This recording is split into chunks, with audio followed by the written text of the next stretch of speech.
May 20th. The Old Testament reading. 1 Samuel chapter 26 verse 1 to chapter 28 verse 25. The Ziphites came to Saul to Gibeah, saying, "Doesn't David hide himself in the hill of Hachilah, which is before the desert?" Then Saul arose and went down to the wilderness of Ziph, having 3,000 chosen men of Israel with him, to seek David in the wilderness of Ziph. Saul encamped in the hill of Hachilah, which is before the desert, by the way. But David stayed in the wilderness, and he saw that Saul came after him into the wilderness. David therefore sent out spies, and understood that Saul had certainly come. Then David arose and came to the place where Saul had encamped. And David saw the place where Saul lay, with Abner the son of Ner, the captain of his army. Saul lay within the place of the wagons, and the people were encamped around him. Then David answered and said to Ahimelech the Hittite, and to Abishai the son of Zeruiah, brother of Joab, saying, "Who will go down with me to Saul to the camp?" Abishai said, "I will go down with you." So David and Abishai came to the people by night, and behold, Saul lay sleeping within the place of the wagons, with his spear stuck in the ground at his head, and Abner and the people lay around him.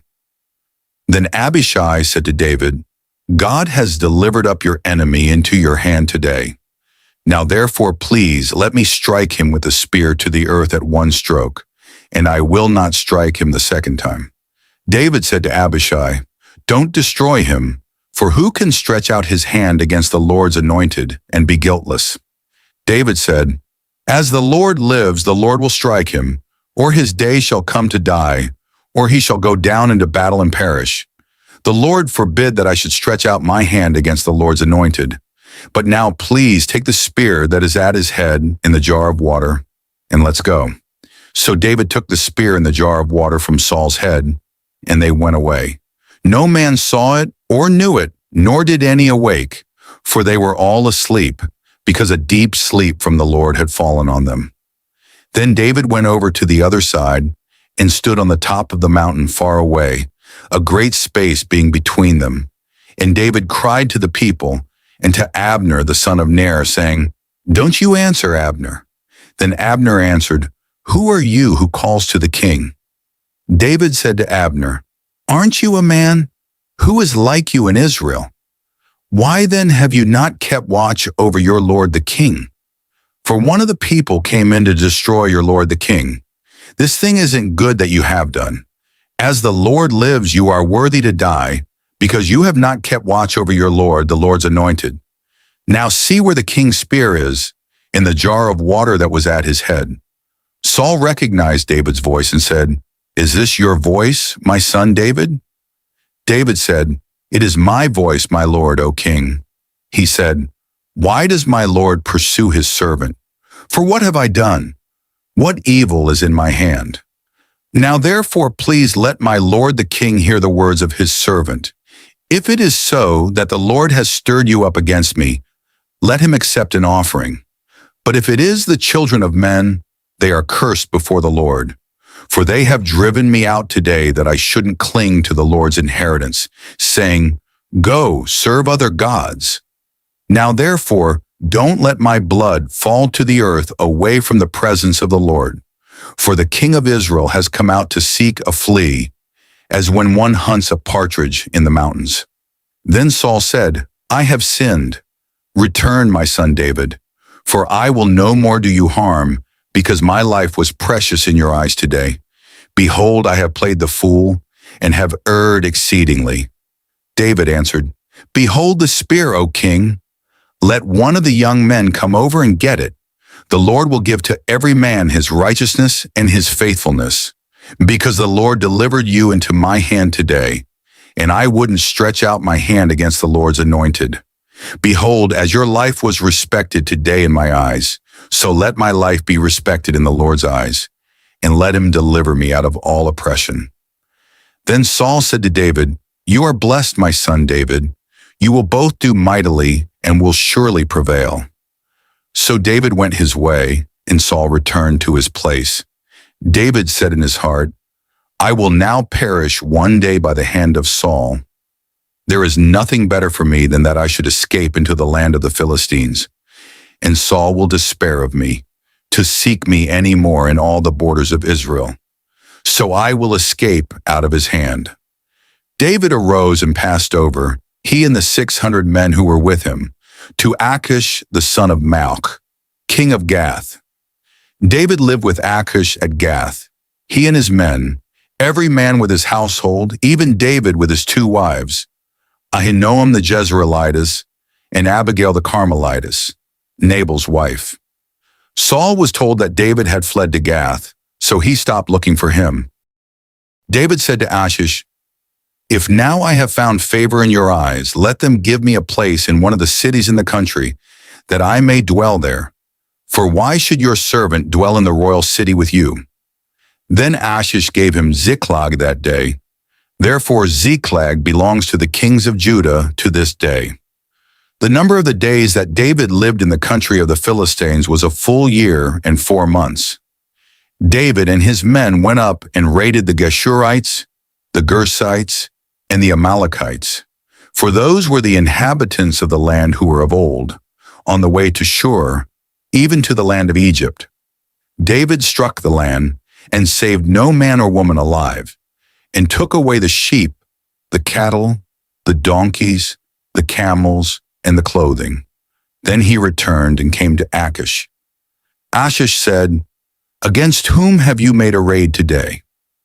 David said, "Against the south of Judah, against the south of the Jerahmeelites, and against the south of the Kenites." David saved neither man nor woman alive to bring them to Gath, saying, "Lest they should tell about us, saying, 'David did this, and this has been his way all the time he has lived in the country of the Philistines.'" Achish believed David, saying, "He has made his people Israel utterly to abhor him. Therefore he will be my servant forever."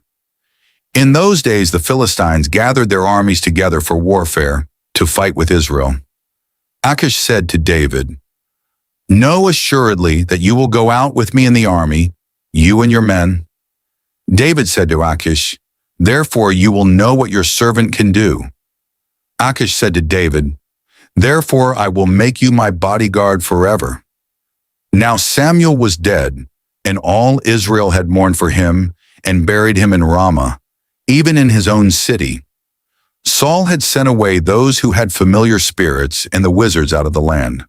The Philistines gathered themselves together and came and encamped in Shunem. And Saul gathered all Israel together, and they encamped in Gilboa. When Saul saw the army of the Philistines, he was afraid, and his heart trembled greatly.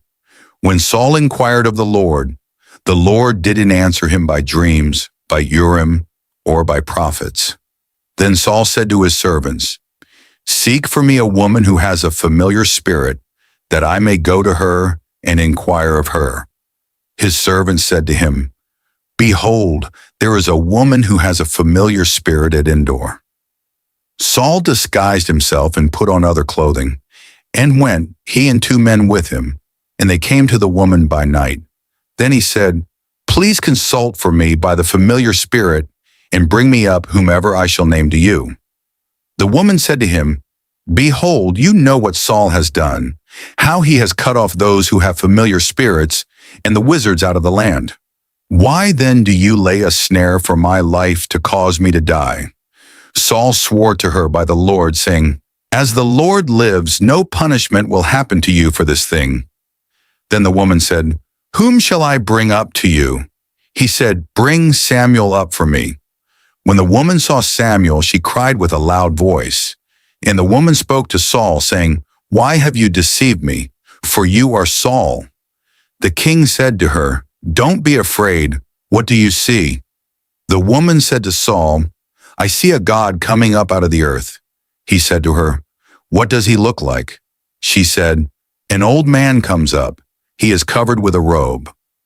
Saul perceived that it was Samuel, and he bowed with his face to the ground and showed respect.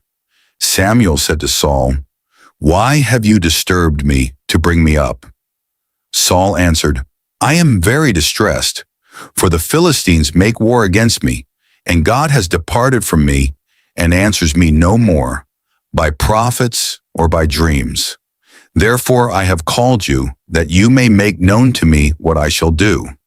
Samuel said, Why then do you ask me, since the Lord has departed from you and has become your adversary?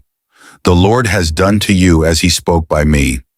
The Lord has torn the kingdom out of your hand and given it to your neighbor, even to David.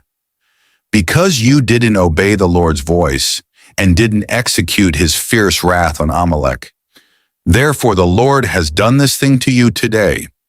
Moreover, the Lord will deliver Israel also with you into the hand of the Philistines, and tomorrow you and your sons will be with me. The Lord will deliver the army of Israel also into the hand of the Philistines. Then Saul fell immediately his full length on the earth, and was terrified because of Samuel's words.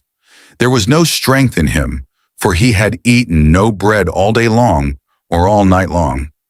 The woman came to Saul and saw that he was very troubled, and said to him, Behold, your servant has listened to your voice, and I have put my life in my hand, and have listened to your words which you spoke to me. Now therefore, please listen also to the voice of your servant, and let me set a morsel of bread before you. Eat, that you may have strength when you go on your way.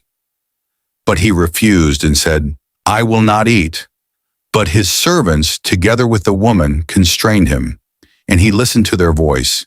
So he arose from the earth and sat on the bed. The woman had a fattened calf in the house. She hurried and killed it, and she took flour and kneaded it, and baked unleavened bread of it. She brought it before Saul and before his servants, and they ate. Then they rose up and went away that night. The New Testament reading. John chapter 11, verse 1 to verse 54. Now a certain man was sick, Lazarus from Bethany, of the village of Mary and her sister Martha. It was that Mary who had anointed the Lord with ointment and wiped his feet with her hair, whose brother Lazarus was sick. The sisters therefore sent to him, saying, Lord, behold, he for whom you have great affection is sick.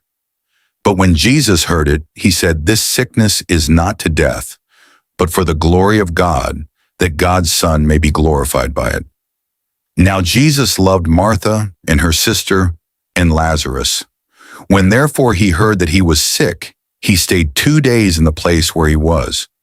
Then after this he said to the disciples, Let's go into Judea again. The disciples asked him, Rabbi, the Jews were just trying to stone you. Are you going there again? Jesus answered, Aren't there 12 hours of daylight?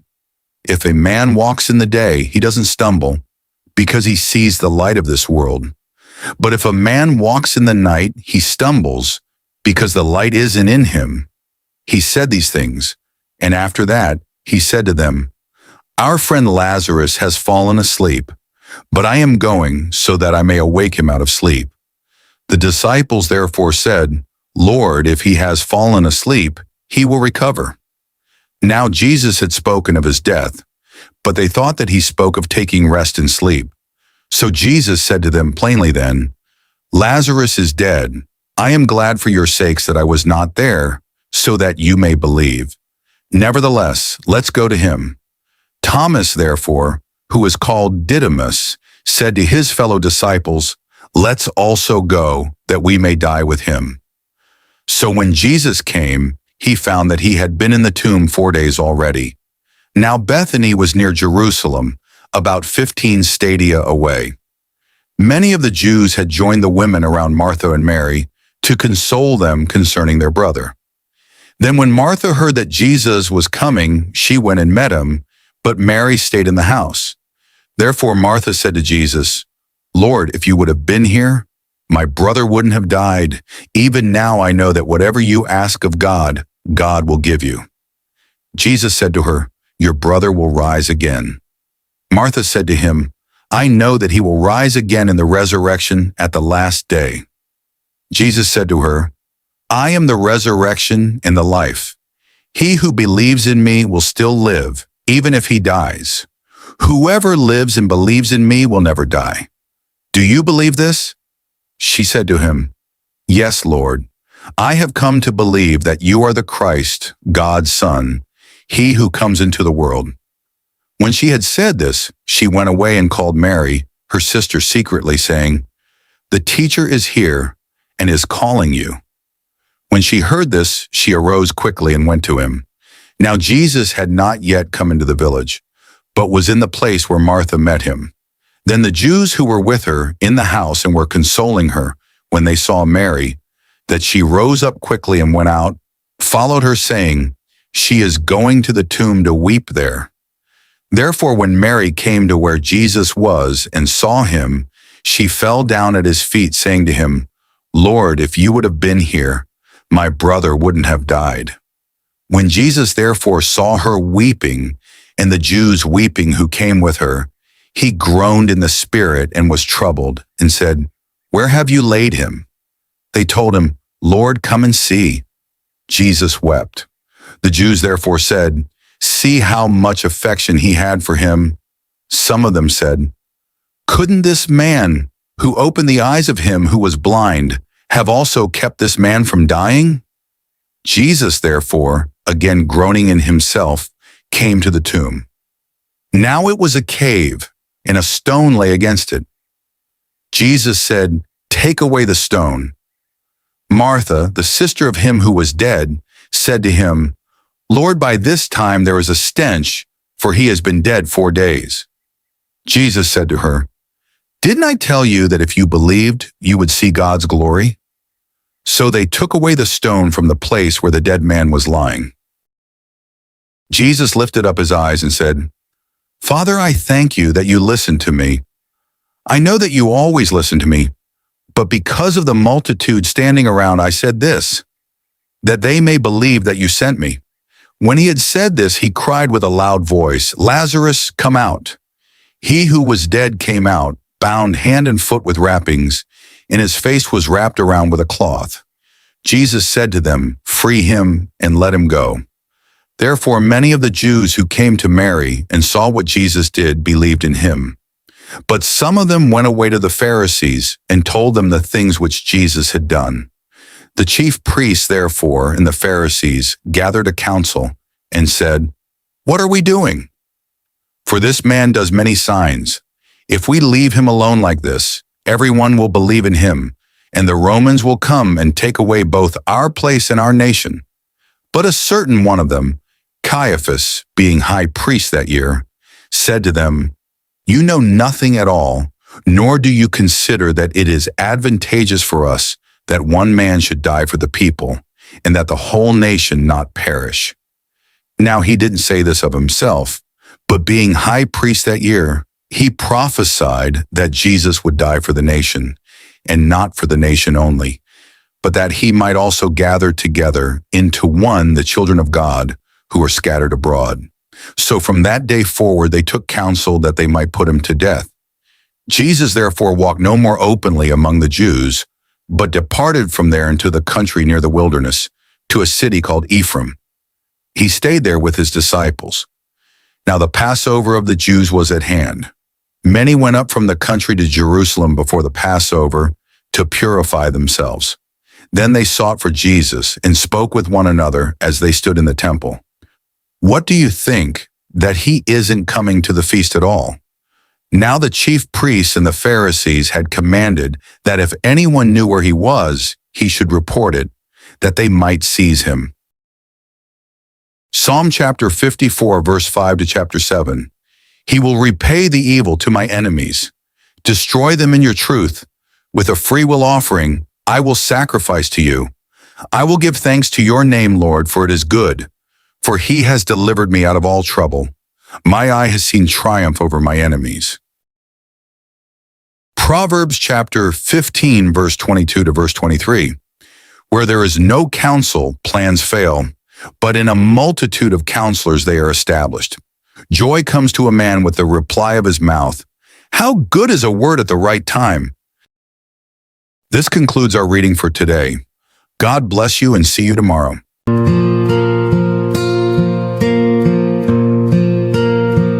When the road is long and the night feels cold, I remember the promises I've been told. His mercy's new with every breath. His love will guide me through each step. No weight too heavy, no fear too great. The Lord is with me, I won't lose faith. Through valleys low and mountains high, His gentle hand will lift me nigh. God will carry me, God will see me through every trial I face. His word is true, I will trust His heart, I will walk in peace, for God will carry me. His grace will never cease.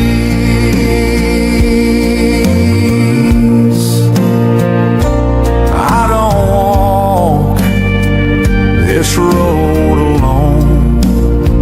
His Spirit leads, His love is home in every moment. Come what may, I am secure in His embrace.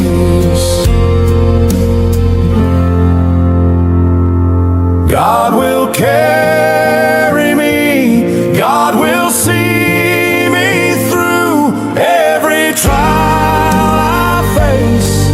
His word is true, I will trust His heart, I will walk in peace, for God will carry me. His grace will never cease.